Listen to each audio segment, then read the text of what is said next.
As promised, I'm back to talk a little bit more about extinction. And the first thing that we're going to look at is what exactly do we mean when we refer to extinction-based procedures? Hi, I'm Dr. Megan, and I guide people in growing, learning, and cultivating connection and curiosity.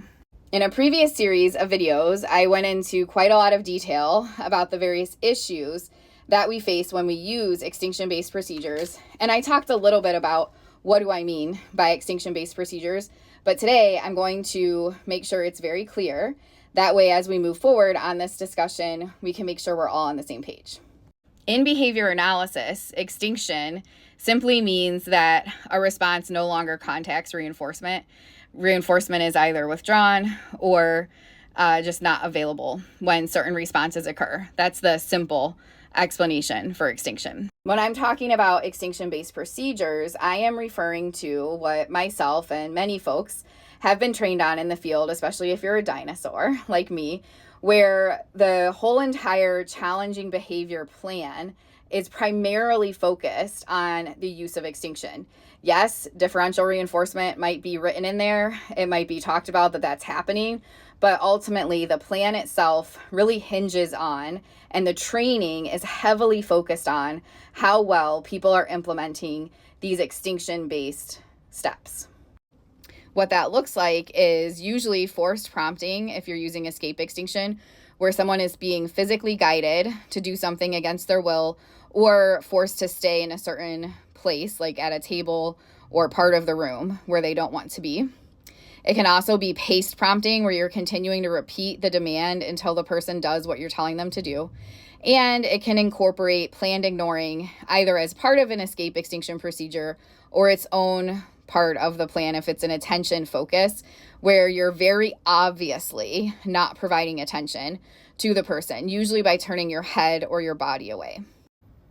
Extinction, based on the simple definition, is something, as noted in the comments that I referred to in a previous video, it's something that happens as part of everyday life. We always encounter situations where reinforcement is no longer available.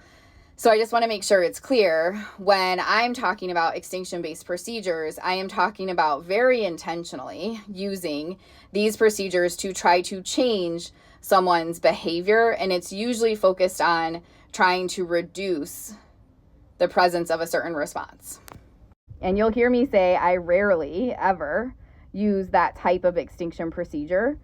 Well, I definitely don't ever use like force prompting or pace prompting, but it's very rare that I would have extinction involved within addressing challenging behavior anyway.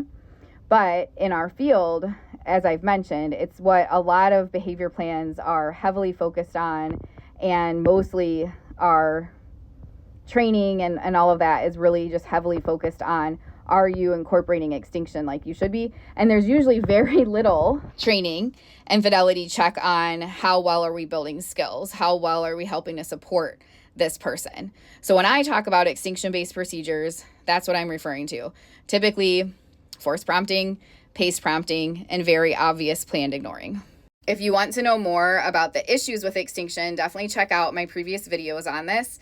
And if you'd like to continue to follow this discussion, where we're going to look at how do we do things now? What does the new way look like, and how can we move forward? Make sure to give me a follow, because I'll be covering that in this series. I'll be focusing on what the new way looks like and some additional considerations around shaping and extinction, and what does that look like as well? Or is it okay to use extinction during shaping, et cetera, et cetera? So yeah, definitely give me a follow if this is something of interest to you.